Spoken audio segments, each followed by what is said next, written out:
بسم اللہ الرحمن الرحیم هل أتاك حدیث ضیف ابراہیم المکرمین اذ دخلوا علیہ فقالوا سلاما قال سلام قوم منکرون۔ شروع کرتا ہوں اللہ کے نام سے جو بڑا مہربان نہایت رحم والا ہے۔ یہ سورۃ الزاریات ہے۔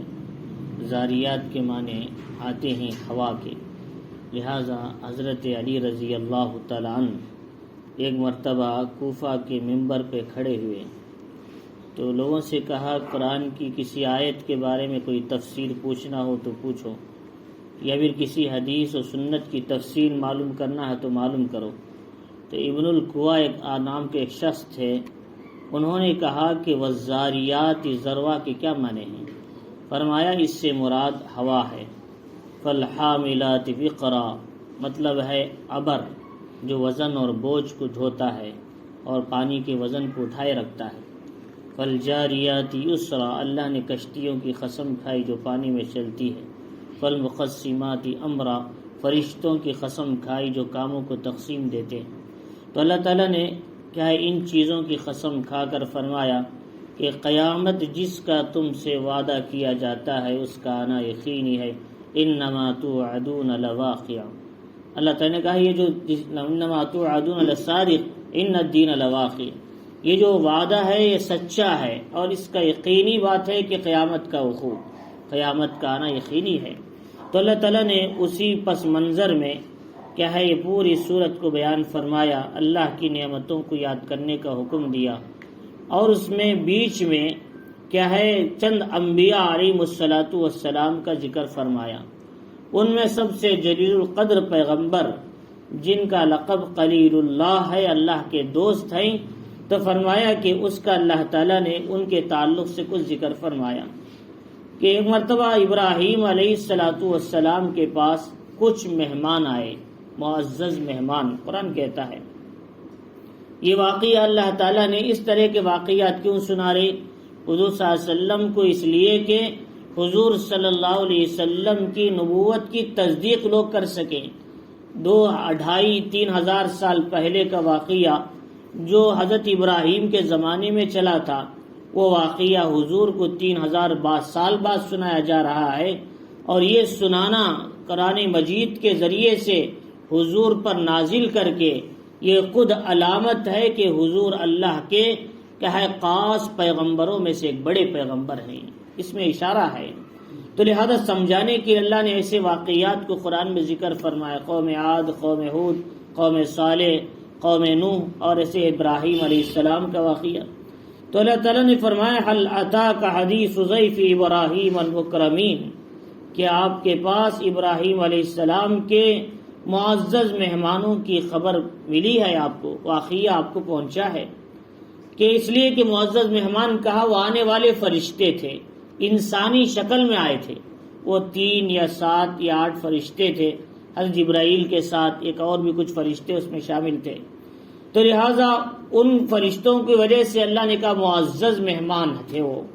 اللہ رب العزت نے کہا ضیف یعنی مہمان، یعنی جو بھی آتے ہیں لوگ گھروں کو یا پڑوس میں رہتے ان کو بھی مہمان کہتے ہیں۔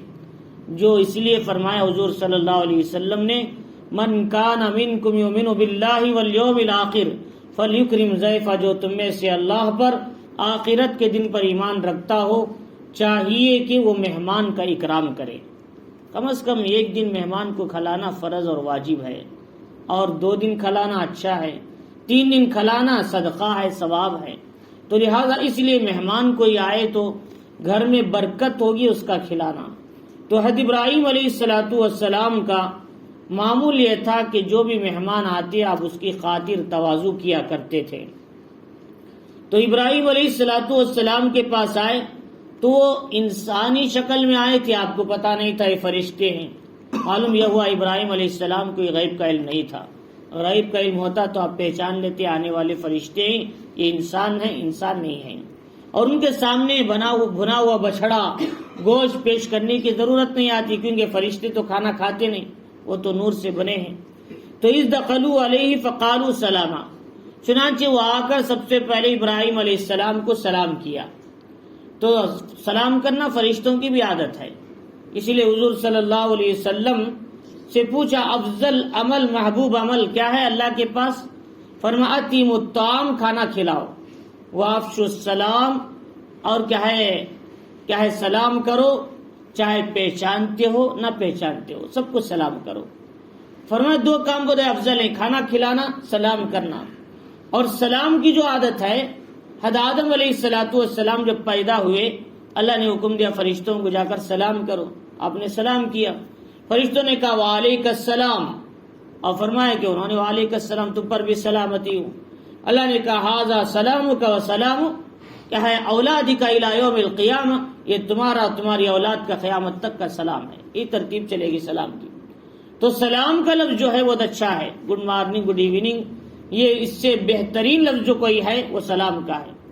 حضرت ابو ذر رضی اللہ تعالیٰ نے ایک مرتبہ حضور صلی اللہ علیہ وسلم کو سامنے آئے تو کہا السلام علیکم یا رسول اللہ، تو حضور صلی اللہ علیہ وسلم نے فرمایا ابو ذر تمہارا یہ کلام کتنا اچھا ہے، ما احسن کلامک، فرمایا کہ یہ سلام کا طریقہ بڑا اچھا ہے تمہارا، تو لہٰذا حضور نے فرمایا سب ایسے ہی سلام کرو، تمام صحابہ کو حکم دیا آپ سلام کرتے جاؤ، تو لہٰذا ابو ذر نے سب سے پہلے حضور کو سلام کیا تھا لفظ السلام کے ساتھ، تو لہٰذا حضور صلی اللہ علیہ وسلم انہوں نے آ گئے تو سلام کیا۔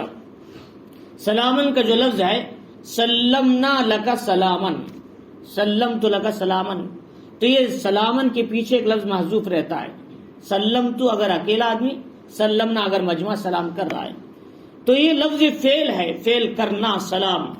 تو حضرت ابراہیم علیہ السلام نے جواب دیا قال سلامن، آپ بھی کہہ سکتے سلامن، لیکن ایک سلامن، یہ سلامن جو ہے دو پیش جو آتے ہیں یہ اسم کا صیغہ ہے، اسم کے معنی زیادہ دیر آپ پر سلام ہو، ہمیشہ سلام ہو، دوامی سلام تم پر حاصل ہو، اس لیے کہ حدیث میں کیا آتا ہے کوئی تمہیں سلام کرے اس سے اچھے انداز میں اس کا جواب دو، السلام علیکم کہے تم کا وعلیکم السلام ورحمۃ اللہ، اب السلام علیکم ورحمۃ اللہ کو تم کو وعلیکم السلام ورحمۃ اللہ وبرکاتہ، اچھے انداز سے جواب دو۔ تو لہٰذا ابراہیم علیہ السلام نے بھی سوچا کہ انہوں نے سلام کیا تو میں اچھے انداز سے ان کا جواب دوں، انہوں نے ایک سلام کہا تو میں ہمیشہ کے لیے سلام کا لفظ کہوں، انہوں نے سلامن کہا، جب یہ سلامن کہتے ہیں ہمیشہ کے معنی دیتا ہے، اسمیہ، جملے اسمیہ، تو انہوں نے کہا قوم منکرون، عجیب قوم معلوم ہوتی ہے، تو اس لیے کہ پہلے زمانے میں جو لوگ آتے تھے وہ سلام نہیں کرتے تھے، یہ مہمان آئے تو فوراً سلام کر دیا، بڑا عجیب معلوم ہوتا ہے، کوئی نئے اجنبی لوگ معلوم ہوتے ہیں۔ تو ابراہیم علیہ السلام نے سلام کا جواب دینے کے بعد فوراً گئے اٹھ کر گھر میں جا کر بچڑے کا گوشت بنا ہوا لے کر لا کے رکھے۔ عربوں کی عادت آج بھی وہی ہے کہ وہ لوگ جو کھانا جو بناتے ہیں، کھانا الگ بناتے ہیں، گوشت الگ بھونتے ہیں۔ بکری میں اس کو ذبح کرنے کے بعد اس کا چمڑا کاٹ کے اندر کی غلاظت نکال کر پوری بکری نمک میں بھون دیتے ہیں، نمک کا پانی ڈال کر اسی کو کھا لیتے ہیں ٹکڑے کر کر کے، یہی گوشت کھانے کا طریقہ عربوں میں رہا، حضرت ابراہیم علیہ السلام نے بھی وہ لا کر رکھ دیا۔ تو لہٰذا اسی لیے ہمارے استاد مفتی سعید صاحب پائن پوری رحمہ اللہ فرماتے تھے کہ لوگوں ہم مسالہ کھاتے ہیں کہ جب کہ عرب اصل گوشت کھاتے ہیں، ہم مسالے میں کھا لیتے ہیں، مسالہ زیادہ کھاتے ہیں، عرب اصل گوشت کھاتے ہیں۔ تو فرمایا اس طریقے سے کہ گوشت کیا ہے اس طریقے سے کھایا جاتا تھا، تو انہوں نے لا کر بھنا ہوا بکرا سامنے رکھ دیا، یعنی بیل کا یعنی بچہ بچڑا بھی اجل سمین، تو موٹا تازہ، ایک روایت میں حنیز بھنا ہوا، فرمایا اس کے بعد لے کر لا کے رکھے، فقربہ الیہم ان کے سامنے کر دیا، لا کر بچھا کے دسترخوان، قال الا تاکلون جب نہیں کھائے تو پوچھا کیا کھاتے نہیں ہو، کیونکہ وہ کھاتے نہیں اس لیے کہ ان کے کھانے میں کوئی دلچسپی نہیں، فرشتے کیسے کھائیں گے، تو حضرت ابراہیم کو پتہ نہیں تھا کہ فرشتے ہیں، تو انہوں نے بعد میں بتایا، تو انہوں نے کہا کہ فاوجس منہم خیفہ، دل ہی دل کے اندر ڈرنے لگے ابراہیم علیہ السلام، کہیں یہ دشمن تو نہیں ہے، عربوں کی عادت تھی دعوت دیتے تھے، کوئی کھاتا تو سمجھتے ہمارا مہمان ہے، نہیں کھاتا تو ڈر جاتے تھے کہ یہ ہمارا دشمن تو نہیں، تو ڈرنے لگے، فاوجس منہم خیفہ قالوا لا تخف انہوں نے کہا ڈرو نہیں، وبشروه بغلام علیم انہوں نے ایک لڑکے کی عالم لڑکے کی خوشخبری سنائی، یعنی انہوں نے کہا کہ ہم انسان نہیں فرشتے ہیں، ہم اللہ کی طرف سے آئے ہیں، یہ قوم کو عذاب دینے کے لیے آئے ہیں، قوم لوط کو، بیچ میں آپ کو خوشخبری سنانے کے لیے، سنا کر جانے کے لیے آئے تھے۔ تو ابراہیم علیہ السلام کو پتا چلا ہاں یہ انسان نہیں یہ فرشتے ہیں، تو لہٰذا انہوں نے کھانے کو جو بھی کرنا تھا رکھ دیا۔ اس میں بتایا کہ مہمان کے ساتھ کس طریقے سے رویہ اختیار کرنا چاہیے۔ جب بھی ہمارے گھر میں کوئی مہمان آتے ہیں، سب سے پہلے میزبان کا کام یہ ہے ان کو خوش پیشانی سے ملاقات کرنا ہے، خندہ پیشانی سے، ایسا نہیں کہ غصے سے پیش آئیں وہیں سے دروازے سے ہی واپس چلے جائیں۔ تو نرمی کے ساتھ، اچھے انداز کے ساتھ ان کا ویلکم، ان کا استقبال، مرحبا کرنا چاہیے۔ اور دوسری بات، جب وہ گھر میں آئے تو آ کر بیٹھے تو ان کو نہیں پوچھنا کھانا کھاؤ گے کیا، وہ کہیں گے نہیں کھاتا میں، اس لیے کہ تکلفاً کہیں گے، ان کو سیدھے گھر میں جانا ہے، جو ماں حضر ہمارے پاس ہے اچھا وہ لا کر رکھ دینا ہے، تکلف نہیں کرنا، بریانی وغیرہ ہی لانا ضروری ہے، جو بھی ہمارے پاس اچھا سادہ کھانا ہے یا اچھا ہے، بہتر ہے ہماری نظر میں، وہ لا کر پیش کرنا ہے۔ اور جہاں مہمان بیٹھے وہیں پر دسترخوان لگانا ہے، جیسے ابراہیم علیہ السلام نے کہا، فوراً مہمان آئے تو گئے کھانا لے کر آنے کے لیے، پوچھے نہیں کھانا کھاؤ گے کیا، اس کے بعد جہاں بیٹھے تھے وہی دسترخوان لگا دیا۔ دسترخوان عام طور پر گھر میں اندر جا کر ہی لوگ بیٹھتے ہیں، صوفے پر بیٹھتے ہیں یا نیچے بیٹھتے ہیں، حال میں جہاں بھی بیٹھتے ہیں وہاں لگا دینا ہے۔ اس کا یہ مطلب نہیں کہ باہر کٹے پہ بیٹھے ہیں تو وہی دسترخوان لگاؤ، تو مطلب سمجھنا چاہیے قرآن کا مطلب یہ ہے اندر بیٹھے ہیں تو ان کے سامنے دسترخوان لگا دو، اندر بچھا کر آؤ یہاں پر بیٹھو، ہو سکتا ہے وہ تکلف کریں، اندر مہمان ہو یعنی ہم بے پردگی ہونے کا امکان ہو تو وہ لگا دینا چاہیے، جہاں بیٹھے وہی لگا دو۔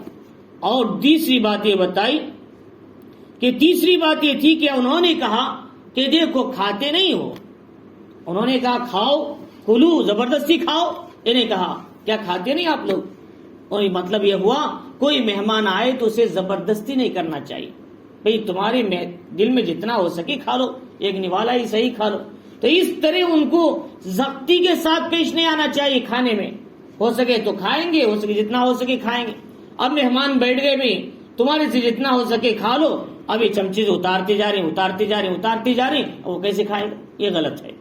جب ان سے کہا بھی تمہارے دل میں جتنا ہے اتنا کھا لو تو چھوڑ دو ان کے حال پہ، وہ ڈال لیں گے، ہم زبردستی اتاریں گے تو کیسے کھائیں گے۔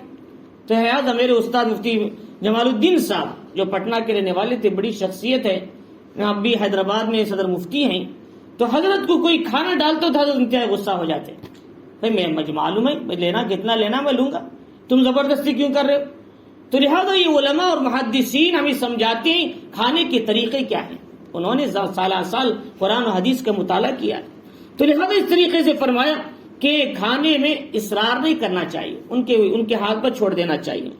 اب یہ مہمان کی ذمہ داری، میزبان کی ذمہ داری کیا ہے، یعنی یہ میزبان کی ذمہ داری جو کھانا کھلا رہا ہے، لیکن جو کھانے کے لیے مہمان آئے ان کی کیا ذمہ داری، ان کی ذمہ داری یہ ہے کہ جب گھر میں جائیں تو سب سے پہلے کیا ہے ان کی خیر خیریت پوچھنا ہے، ان کے گھر کے حالات کے بارے میں نہیں پوچھنا، کیسا کماتے ہیں کیسا کھاتے ہیں یہ نہیں پوچھنا۔ دوسری بات یہ ہے کہ ان سے فرمائش نہیں کرنا بریانی لے کر آؤ، اچھا کھانا لے کر آؤ، جو ہے وہ کھا لینا۔ تیسری بات یہ بتائی ان کے گھر میں جب کھانا تقسیم ہو رہا ہو تو ادھر ادھر نہیں دیکھنا، ہو سکتا ہے بے پردگی ہو جائے، اب مستورات لا کر دے رہے، یہ بھی غلط بات ہے۔ اسی لقمان حکیم نے کہا بیٹا 4 جگہ اپنے آنکھوں کی حفاظت کرنا، فرمایا کہ 4 چیزوں کی حفاظت کرنا، لوگوں کے گھروں میں اپنی آنکھوں کی حفاظت کرنا، احفظ عینک فی بیوت الناس، احفظ لسانک فی مجالست الناس، زبان کی حفاظت کر لوگوں کی مجلسوں میں غیبت نہ ہو جائے، احفظ معدتک، فرمایا اپنے پیٹ کی حفاظت کر، دسترخوان پہ زیادہ نہ کھا لے، طاقت سے زیادہ پھر بے ہضمی ہو جائے، مصیبت ہو جائے۔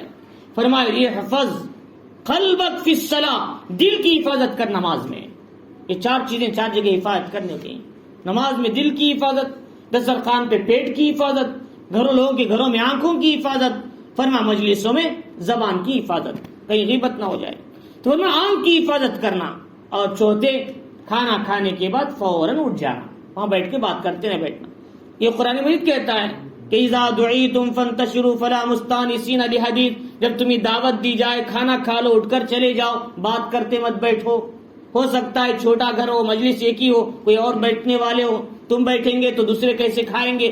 یہ پردے کی آیت 500 ہجری میں زینب بنت جحش رضی اللہ تعالیٰ عنہ کی جو ولیمہ چل رہا تھا اس وقت میں آیت نازل ہوئی، پردے کی آیتوں میں تو لہٰذا فرمایا کہ یہ اصول سمجھائے کھانے کے.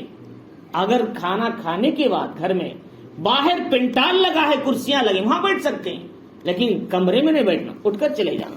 تو یہ سارے اصول سمجھائے کھانے کے. تو فرمایا اللہ رب العزت نے کہ انہوں نے کہا کہ کھانا پیش کیا تو انہوں نے ڈر گئے اور کہا کہ ہمیں دیکھو انسان نے فرشتے ہیں. اب اتنا کہنا تھا. ابراہیم علیہ السلام کی عمر 120 سال، حضرت سارہ کی عمر اس وقت 90 سال ہو چکی تھی. حضرت سارہ کی کوئی اولاد نہیں تھی اب تک، اور لمبا زمانہ گزر چکا تھا، بانجھ ہو چکی تھی تو اور بوڑھی بھی ہو چکی تھی. انہوں نے کہا ایسے ہاتھ مارتے ہوئے منہ پر کہا کہ فَأَغْبَلَتِ امْرَأَتُ فِي سَرَّةٍ فَسَكَّتْ وَجْهَهَا، افسوس کرتے ہوئے منہ پر ہاتھ رکھتے ہوئے، ارے یہ عمر میں اولاد ہوگی، میں بوڑھی ہو چکی ہوں اور بانجھ بھی ہوں، مجھے اولاد کیسے ہو سکتی ہے. وہ سامنے آئی فَأَغْبَلَتِ امْرَأَتُ فِي سَرَّةٍ، حیرت کے ساتھ اندر تھی. فَسَكَّتْ وَجْهَهَا، اپنے چہرے پر ہاتھ مارتے ہوئے، وَقَالَتْ عَجُوزٌ عَقِيمٌ، کہا میں بوڑھی بھی ہوں اور کیا ہے اور بانجھ بھی ہوں، مجھے اولاد کیسے ہوگی حالت میں. چنانچہ قرآن مجید میں اور جگہ ہے فَضَحِكَتْ، وہ ہنس پڑی افسوس تعجب کے ساتھ، یہ عمر میں اولاد ہو. تو قرآن مجید سورہ ہود میں اللہ تعالیٰ نے اس کا ذکر فرمایا. انہوں نے کہا فَأَغْبَلَتِ امْرَأَتُ فَضَحِكَتْ، وہ ہنس پڑی. اور اس کے بعد یہ کہا قَالُوا كَذَلِكَ، جب یہ بات انہوں نے کہی تو فرشتوں نے کہا کیا اللہ کی رحمت پر، اللہ کے حکم پر کیا تم کو شک ہے؟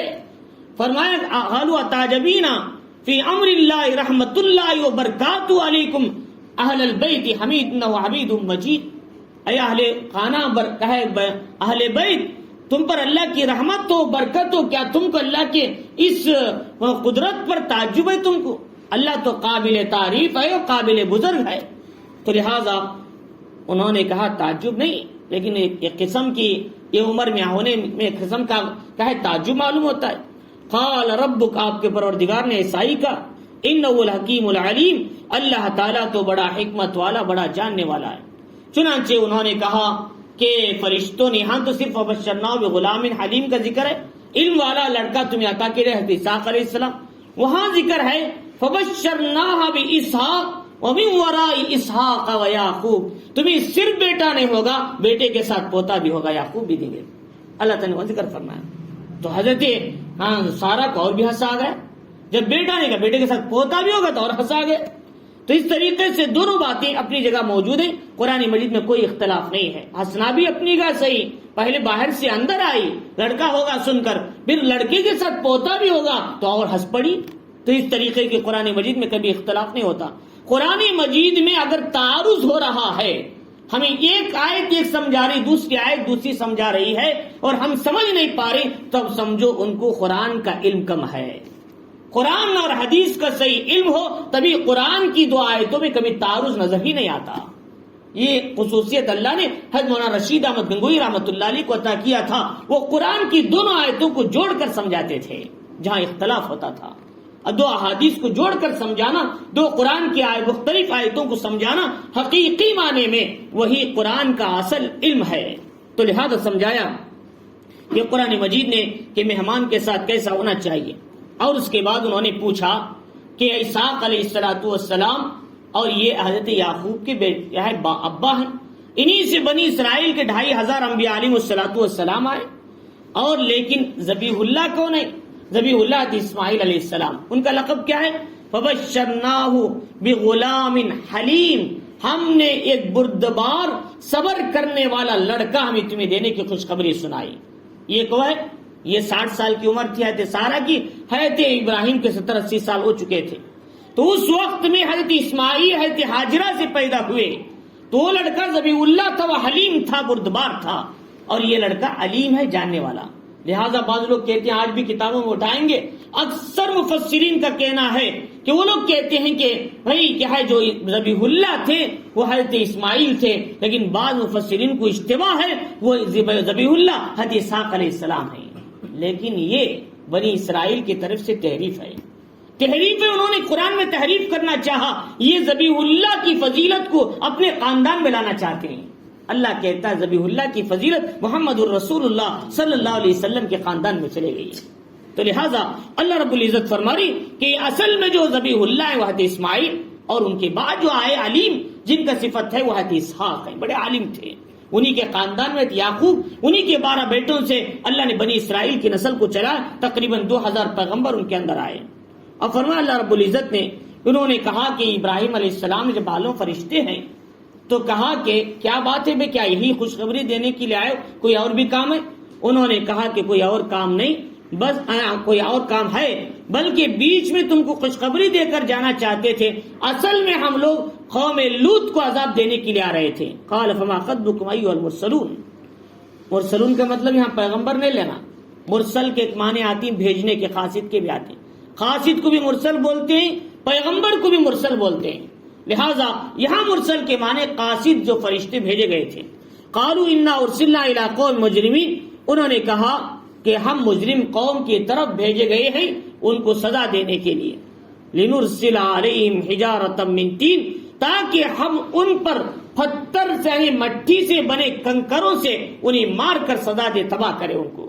چنانچہ ایک جگہ قرآن مجید میں وجعلناها عالیہ سافلها وامطرنا علیہم حجارۃ من سجیل منضود، اللہ تعالیٰ نے حکم دیا ہے کہ جبرائیل علیہ السلام کو، جبرائیل علیہ السلام نے زمین کو ایسے اٹھایا اور آندھا پٹک دیا، اور کچھ لوگ بچے کچے تھے ان پر پتھروں کی بارش برسا دی، سارے کے سارے قوم تباہ ہو گئی۔ پہلے اوندے ہوئے پورا ملک، بستیاں تقریباً وہ 5 بستیاں تھی، جیسا کہ علامہ قرطبی نے اس کا ذکر فرمایا، وہ 5 بستیاں تھی، فرمایا جنہیں کو مؤتفقات کہا جاتا ہے، الٹنے والی بستیاں، تقریباً 4 کروڑ انسان تھے، ان میں حضرت لوط علیہ السلام اور ان کی بچیاں سے باپ پر ایمان لائی تھی، ان کو چھوڑ کر پورا کا پورا قوم تباہ کر دیا گیا۔ ان کی بیوی قوم سے بڑی محبت رکھتی تھی، گناہ میں ایسے مڑ کر پیچھے دیکھی، اس پر بھی پتھر پڑا، وہ بھی ہلاک ہو گئی۔ قرآن مجید نے اس کا ذکر کیا، ضرب اللہ مثلا للذین کفروا امرأۃ نوح وامرأۃ لوط، لوط اور نوح دونوں کی بیویاں نافرمان تھی، اور انہوں نے اپنے پیغمبر ہمارے نیک بندے کے نیچے رہ کر انہوں نے ظلم کیا، گناہ کیا، نافرمانیاں کی۔ تو اللہ رب العزت نے فرمایا کہ ان پر پتھروں کی بارش برسانے کے لیے آئے۔ لہٰذا اب بھی یہاں پر دیکھو، قرآن ایک جگہ کہتا ہے ان کی بستیوں کو الٹ دیا گیا، یہاں فرشتے کہتے ہیں ہم نے پتھروں کی بارش برسانے کے لیے آئے، مطلب یہ پہلے بستیاں الٹا دی گئی، وہ جو بچے کچے انسان ادھر ادھر پڑے تھے ان پر پتھروں کی بارش ہوئی، وہ سب کے سب ہلاک ہو گئے۔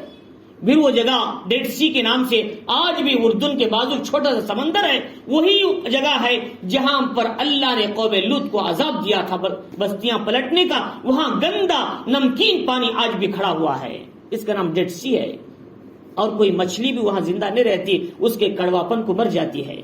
فرمایا اللہ رب العزت نے جیسی قوم کی عادت یہ تھی، وہ قوم بجائے عورتوں سے شہوت پورا کرنے کے ہم جنس پرستی کا نظام چلا چکی تھی، مرد مردوں کے ساتھ گناہ، عورت عورتوں کے ساتھ گناہ کر رہی تھی، جیسا کہ یورپ میں اس کی اجازت دی گئی، امریکہ، جرمن اور فرانس، ان ملکوں میں ہم جنس پرستی کو کھلی چھوٹ دے دیا گیا، وہاں گناہ کرنا ہم جنس پرستی ان کے نزدیک کوئی گناہ نہیں ہے، لہذا کوئی جرم نہیں ان کے نزدیک۔ ہمارے ہندوستان میں بھی 5-10 سال پہلے یہ قانون لانا چاہا مسلم پرسن، اللہ نے آگے بڑھ کر اس قانون کو بند کر دیا، ورنہ یہ ہندوستان بھی اس لپیٹ میں آ جاتا جو سب سے بدترین عذاب ہے، اللہ کا بدترین عمل ہے۔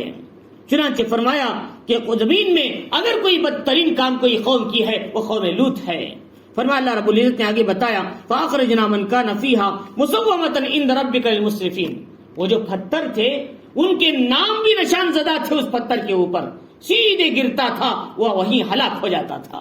مصومۃ عند ربک للمسرفین، یہ نام نشان زدہ تھے آپ کے رب کی طرف سے جو حد سے گزر جانے والوں کے لیے۔ فاخرجنا من کان فیہا من المؤمنین، اور ہم نے وہاں جتنے ایمان والے تھے ان کو نکال دیا پہلے عذاب سے پہلے۔ اور کون تھے ایمان والے؟ حضرت لوط علیہ السلام تھے، تو ان کی بیٹیاں تھی، 3-4 لوگ تھے گھر کے، بس ان کے علاوہ پوری بستی میں کوئی ایمان نہیں لایا۔ اسی لیے روایتوں میں آتا ہے کہ بعض لوگ کہتے ہیں کہ لوط علیہ السلام پر بڑا مجمع ایمان لایا، لیکن یہ روایت صحیح نہیں، بلکہ وہ مختصر لوگ تھے آپ پر ایمان لانے والے۔ تو لہٰذا حضرت لوط علیہ السلام نے اپنی چھوٹے سے کنبے کو لے کر باہر نکل گئے، وہ ایمان والے تھے بس۔ ہما وجدنا فیہا غیر بیت من المسلمین، اور وہاں سوائے مسلمان کے گھر کے ہم نے کسی کو نہیں پایا، پوری بستی کو ہلاک کر دیا۔ حضرت لوط علیہ السلام کا ایک گھر باقی تھا، بلکہ پوری بستی ہلاک ہو گئی۔ اللہ تعالیٰ پہلے مومن کہہ رہے ہیں، بعد میں مسلمان کہہ رہے ہیں۔ پہلے کہہ رہے ہم نے کسی مومن کہے، وہاں پر کسی مومن کے جتنے بھی تھے مومن کو ہاں نکال لیا، یعنی حضرت لوط علیہ السلام ان کی بیٹیاں وغیرہ تھی ان کو نکال لیا مومنوں کو۔ اللہ کہہ رہے کسی مسلمان کا گھر باقی نہیں رہا، یعنی کسی کا بھی گھر باقی سوائے ایک مسلمان کے. مطلب یہ ہے جو مومن ہوگا وہ مسلمان بھی ہوگا، جو مومن ہے وہ مسلمان بھی ہے، لیکن جو مسلمان ہے وہ مومن نہیں ہو سکتا، اس لیے کہ مومن اس کا نام ہے جو پورے طور پر دین پر چلنے والا ہو. گویا کہ مومن خاص ہے، مسلمان عام ہے. اس لیے قرآن مجید نے ایک جگہ سورۃ الحجرات میں بتایا، قرآن مجید نے ایک جگہ کہا کہ انہوں نے کہا کہ قالت الاعراب آمنا قل لم تؤمنوا ولكن قولوا اسلمنا. انہوں نے کہا ہم ایمان والے ہیں. کہا ابھی تمہارا اندر ایمان داخل نہیں ہوا، تم مومن نہیں ہو، مسلمان ہوا. اسلام ابھی ابھی تمہارے دلوں میں آیا ہے، ابھی ابھی اسلام قبول کیے، لیکن دلوں میں ایمان نہیں اترا ہے، حقیقی معنی میں تمہاری زندگی میں ایمان نہیں آیا. تو گویا مسلمان ہو سکتا ہے لیکن مومن نہیں ہو سکتا. ایسا بھی ہو سکتا ہے، لیکن مومن ہونے کے بعد مسلمان ضرور ہوگا. تو مطلب یہ ہوا مسلمان عام ہے، مومن خاص ہے. تو لہذا تو یہ فرما رہی کہ جو مومن تھے پکے وہ لہذا مسلمان بھی ہیں، اور جو مسلمان ہے وہ ہو سکتا ہے مومن نہ ہو. فرمایا وترکنا فی آیۃ للذین یخافون العذاب العلیم. پھر کہا کہ ہم نے وہاں پر ان لوگوں کے لیے کیا ہے ایسی نشانی چھوڑی جو اللہ کے عذاب سے، دردناک عذاب سے ڈرتے ہیں، ان کے لیے ہم نے وہاں نشانی چھوڑ دیا. لہذا آج بھی قوم لوط کو دیکھ کر ان کی بستیوں کو عبرت حاصل کرتے ہیں. تو لہذا اللہ رب العزت نے آگے بتایا موسیٰ علیہ الصلوۃ والسلام ان کے واقعے میں بھی انسانوں کے لیے عبرت ہے. ہم نے فرعون کو کھلی دلیلوں کو دے کر فرعون کی طرف ان کو بھیجا تھا کہ ہے عصائے موسیٰ ید بیضا، جو ہاتھ چمکنے لگتا تھا، یہ معجزے کے طور پر تھا. ہم نے بھیجا، اس نے اپنی پوری کنبہ اور قوم فوج کے ساتھ حضرت موسیٰ کی دعوت کا انکار کیا، اور اس نے کہا یہ تو یہ جادوگر ہیں یا پھر دیوانے ہیں. اس لیے کہ آپ نے آسا ڈالا، وہ سام بن گیا، تو انہوں نے کہا جادوگر ہے.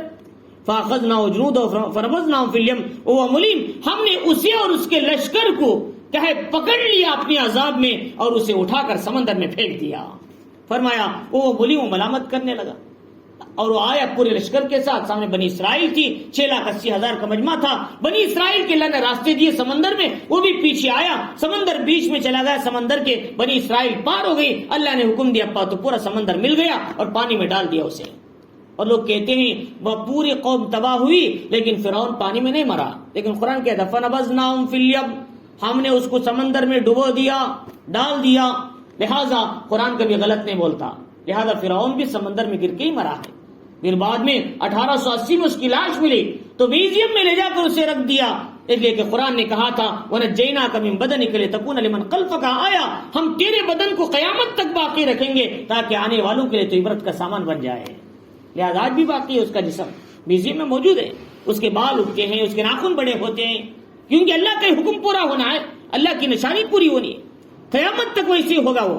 فرمایا اللہ رب العزت نے فرمایا کہ وہ بلامت کرنے لگا جب وہ ڈوبنے لگا، اے اللہ موسیٰ علیہ السلام اور بنی اسرائیل کے خدا پر ایمان لایا. اللہ کہتے ہیں اب توبہ کرنے کا کوئی فائدہ نہیں.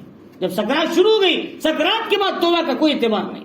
سکرات سے پہلے جو توبہ کرنا ہے توبہ کر لے، ورنہ توبہ کا دروازہ جب تک کھلا ہوگا جب تک غرغرہ شروع نہ ہو جائے.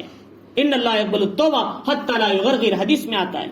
اللہ رب العزت نے آگے بتایا وفی عاد، قوم عاد میں بھی انسانوں کے لیے ہدایت اور عبرت ہے. ہم نے ان پر ایک تیز ہوا بھیجی. ان کے پاس ہود علیہ السلام آئے تھے، نہیں مانی قوم، نافرمانی کی حد. ہود کو دھمکیاں دینے لگے، بیوقوف کہا اور کیا ہے ایسی ویسی باتیں کہی. تو حضرت ہود علیہ السلام سمجھانے کے باوجود نہیں مانا. اللہ نے 7 رات 8 دنوں کا عذاب کے ہوا کا عذاب بھیجا ان پر.